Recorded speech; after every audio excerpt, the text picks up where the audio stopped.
Uric acid जनित गंठीवात रोग जोटा आम साधारणतः कही था गाउट गाउट पुरातन काल से आम कहू डिजीज ऑफ द किंग बा किंग ऑफ द डिजीज ता माने कौन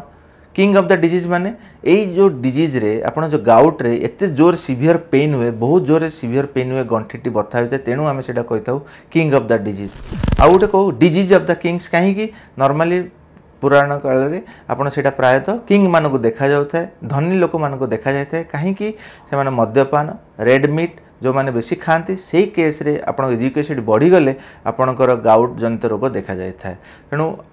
गाउट हूँ आपणकर गोटे लक्षण जोटा आप पादर बुढ़ा आंगुठी को प्रथम धरी थाए जोटा कि आम कहू पोड़ेग्रा आपन राति शोथे सका उठला बेलू पादटा तले पकई पारे भावे पादर बुढ़ा आंगुठी को बिछा कंकड़ा कामुड़ देपर कि पेन हुए असहाय पेन हुए पादटी रखिपारे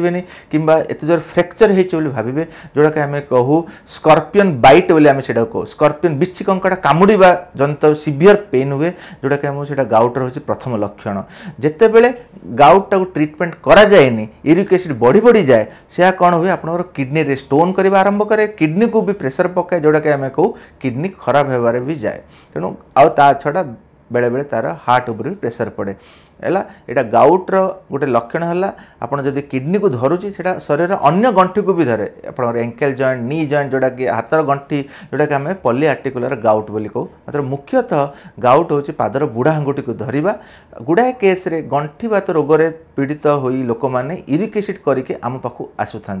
मात्र तांकर यही लक्षण न थाए आपणकर यूरिक एसिड जदि बढ़ी थाए पादर बुढ़ा आंगुठी जदि अचानक फुली जाए से 6-7 दिन रहीपर आपे आपे से भल हो पुणी मसे 2 मास पर पुणी आउ थे से बढ़ी जाए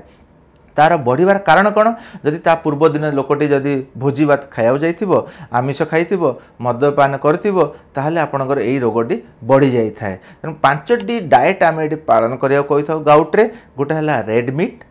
समुद्र जातीय खाद्य कोल्ड ड्रिंक आइसक्रीम मद्यपान आउ फ्रूट्स रे पाचिला कदली अंगूर आउ आंब ए 3टी खाद्य को आम बारण कर कहीं फ्रुक्टोज थाए जोटा कि आप यूरिक एसिड बढ़ी थाए यही खाद्यटा को आप पूरा बारण करने आवश्यक जेकोसी गंठीवात रोग में आप यूरिक एसिड टेस्ट करी तार चिकित्सा करने आवश्यक नुह आप यूरिक एसिड जनित रोग जदि थाए गंठीवात थाए एटार लक्षण है अचानक आरंभ हम 6-7 दिन भितर पुणी भल हो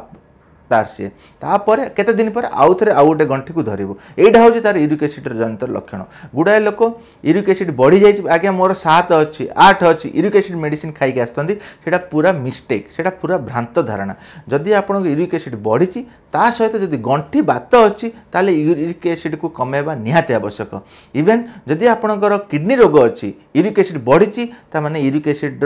मेडिसिन खाइबा आवश्यक नुह जदि आपणकर किडनी रोग अच्छी जदि गंठी बात अच्छी ताहले यूरिक एसिड मेडिसिन खाइबा कमेवा आवश्यक नहले खाली आपणकर यूरिक एसिड मेडिसिन खाइबा आवश्यक नुह एबे आपणकर यूरिक एसिड केते रहिबा दरकार मेडिसिन खाइकरी 5 ରୁ 6 रहिबा निहाती आवश्यक जा फल आपणकर किडनी आ गंठी बथा बारंबार सेटा अटैक होबनी केते दिन खाइबा दरकार जदि आपणकर वर्षे को जदि 2 थर गाउट अटैक आसे एक्यूट अटैक जोड़ा आमे कहू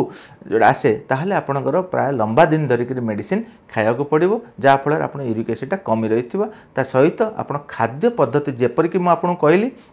red meat sea food cold drink ice cream मद्यपान ये 5टी हूँ सबुठ मुख्य कथा जोटा कि आप बारण करवा दरकार सब लोक पाखे मुंडर भी थाए कि आगे टमाट खाइबेनी दही खाइबेनी डाली खाइबेनी जाई खाइबेनी ये सब आप खाईपर यूरिक एसिड जनित रोग में कहीं देखा जाए एनिमल प्रोटीनटा बहुत डेंजर देन आपणकर भेजिटेबल प्रोटीन तेणु आप एनिमल प्रोटीनटा को आप रेस्ट्रिक्ट करवा निहाती आवश्यक आ दिन को 3-4 लीटर पानी पीवा आवश्यक आप यूरिक एसिड ठीक रुहे ताले आप किडनी फंक्शन हार्ट फंक्शन से भी आपणकर ठीक रहे।